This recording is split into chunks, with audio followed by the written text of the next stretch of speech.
And welcome back. It is currently week 2. Yeah, Wednesday, around like 9ish a.m. Currently just practicing mocks for the time being. Last week it was for a more advanced level, uh, CDI or Chungdom. And this week we're working with April. And April is, like I mentioned, it's for younger kids. So that'll be fun. Currently just working on that. About to prepare for some mock evaluations. This week should be fun though because on Friday we have our company dinner, and that should be exciting because if you know anything about Korean culture, company dinners is when office the colleagues get pretty wild, right? Pretty lit. So, and my only experience when it comes with that is watching K dramas. So this is my first time going to attend a company dinner in Korean culture. So I'm excited to see how that is. And then the next day is when we get to move into our actual apartment. So that would be pretty fun too. So stick around. Am I muted? Okay, no. I'm good. Okay, class, let's listen and repeat. And you guys. Substitute. Awesome. So we're going to go ahead and listen to the first paragraph.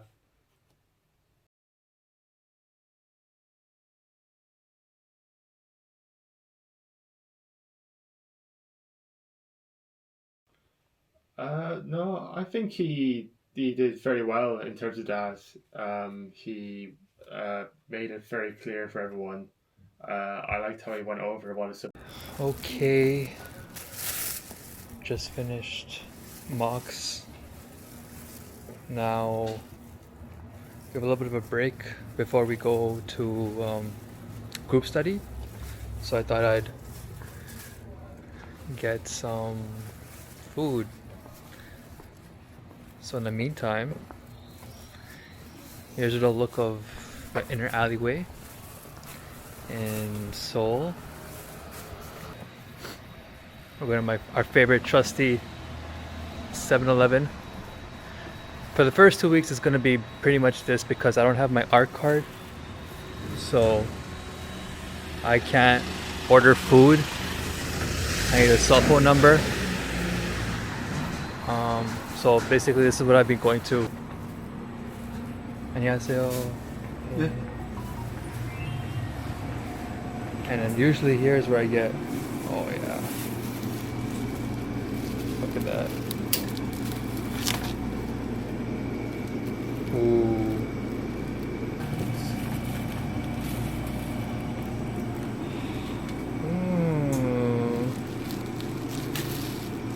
That's cool.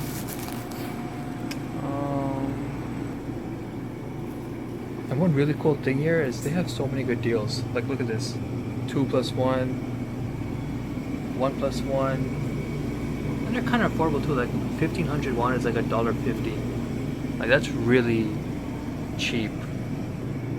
Look at this. All these deals. Let's see what we got here. Oh, I do need some water. What the heck? That's crazy. Pokemon flavored.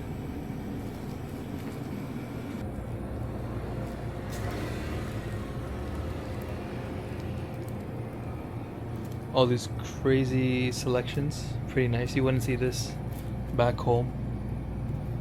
Like, where is this? Yeah, right here. Kimchi flavored popcorn. That's insane. But the best part about living in a foreign country is it forces you to like get out of your comfort zone. It forces you to learn things that you wouldn't necessarily be used to. Like, for example, I'm vlogging on the street and I see Koreans looking at me. They're like, "Who's this guy?" But you just screw it. You're here. Why not? This is what I ended up getting. Honestly, not bad. It's like spicy squid. I don't know what that is. Some chicken, fried chicken, dumpling, veggies, and rice for like $4. pretty good. Happy Friday. I'm with my friend here. What's up, Declan? So it's week 2. We just completed our evaluations. Luckily, both of us passed. Any words? Glad to be over with it. Yeah, I know.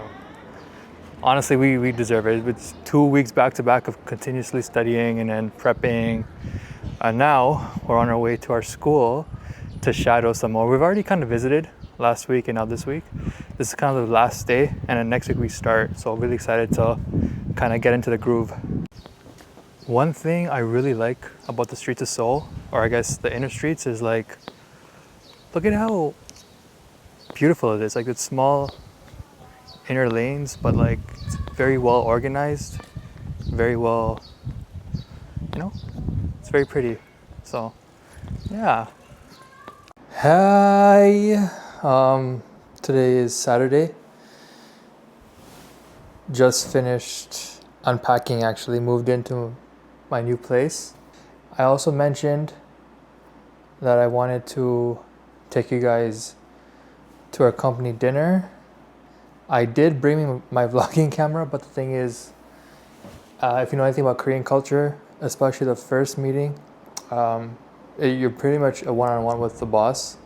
So the main, I guess the principal of our institution, or Hagwon, he was there, and he was, it's tradition, if you know anything about Korean culture, to go and introduce yourself and to eat with him. So for 90% of that time, my table was with his, and I felt very uncomfortable bringing a vlogging camera, just bringing you out and being like, hey guys, what's going on? So I didn't get to record, unfortunately, but it was a fun time. We went to a barbecue place, and then that was fun. But if you've probably noticed by my background, I'm in my new apartment, my new place where I'll be staying. So let's do a little room tour, or I guess, apartment tour.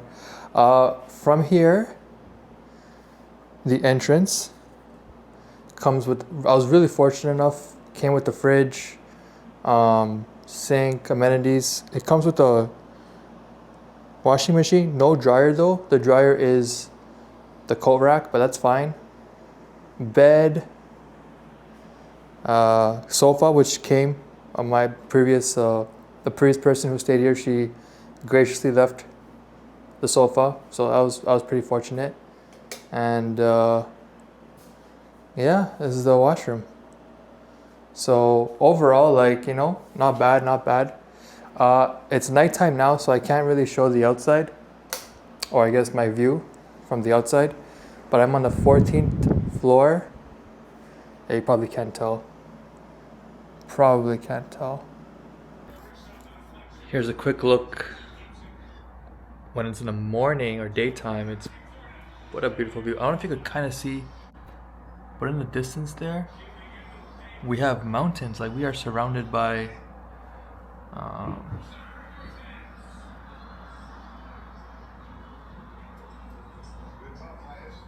we are surrounded by mountains here in Seoul. So the plan for today is we're gonna go do some home shopping, get some stuff for the house or the apartment. Slippers, that's a big one. Might get some like towels and whatnot. Luckily, the previous person that stayed here, she left plates. But you know what? I think I might just get a whole new set and utensils too. So I don't know if I'll be eating or making food here for the time being. Probably be eating out, but it's always good to have. And finally, I could just kind of decor it the way I've always wanted to, So yeah, should be fun. Day 1 complete. Oh my god. It was definitely not what I expected. I mean, you train for it, but when you're in class and it doesn't go the way you want it to go, it's like, oh my god. It was something. I think I started off kind of like with my classes anyways, because I taught 6 classes, but pretty much I'm sharing it with another native or Korean teacher who's been there for quite some time, and he's close to my age, so he's pretty chill. He's been giving me the ropes, but there's so much information. When it comes to the little kids, because I'm teaching April, which is like grade 1, grade 2, and you're working with kids that level is like barely barely speaking English. I'm just lucky that I know some Korean that I could understand what they're saying. But I had a really bad session in my second class with the youngest of them all, where they're supposed to do a listening test, and I'm like, wait, where do I get this information from? So then the kids were like, hey, you gotta do it here. I'm like, okay, let me follow the kids. We couldn't get that done, and then I had to go to my Korean teacher, ask him, okay, how do I get this? He pulls it out, but turns out that audio files he pulled out weren't even the right audio. So then I had to go back to him again and ask him, okay, well, this audio is not correct. It was a lot. Not to mention that one of the students in that class is her parents are very, that's all I'm gonna say. They're up there in class. So the last thing I remember him telling me before the class started, he's like, you could screw up, make sure not to screw up in her class. And that's exactly what happened. But you know what? It's day one. Shit happens. We're only gonna get better from here, I hope. But as I get more comfortable and confident teaching, and I realize the prep that needs to be taken into like doing a good job for these students. Because remember, these kids are like 6, 7, 8, and I'm speaking in sentences like, "Oh, hey, so do you guys understand why?" And I'm like, I need to really simplify it and make sure they understand. Because as a teacher, I want them to do well. It's not just regurgitate everything I say, write it down in notebooks, and you're done. Like, if you could learn something, that's what you want. So I'm gonna try my best to prep even more and be even better, right? But that's day one complete. The good news from all this is I got not a Korean phone number. I got it while I'm on a SIM, data SIM, eSIM. I got a phone number because my current phone number doesn't work for some reason, so I can't get incoming text. I am able to order delivery now. You don't understand how game changer that is. No more having to stress about where to eat or whatnot, right? I could go get that ordered. So I'm so happy. I'm so glad. One good thing though, one of the students in my very last class, she was like, a couple of them were like, you have a very kind face, which was like, oh, thank you. Because the one thing I was kind of worried about was, me having a beard, being bald, like, especially in Korean culture where everybody's makeup and K-pop and cosmetics and skincare. It's like, oh, am I going to be seen as, scary or whatnot? But most of the kids, if not all of them, were like, oh yeah, no, you're a good guy. So that was one good thing I took from it. I totally forgot to record what came through. I ordered some fried chicken. Look at this, guys. I mean, I'm actually halfway through and I'm probably done for the night. This costs about 25,000 won, which is approximately, I don't know, about like 20 bucks Canadian. And look at what they give you. This chicken grilled radish pickle. Essentially that comes with it. Like, the amount of stuff they give, just insane quality. Not to mention free delivery. Like, God bless Korea.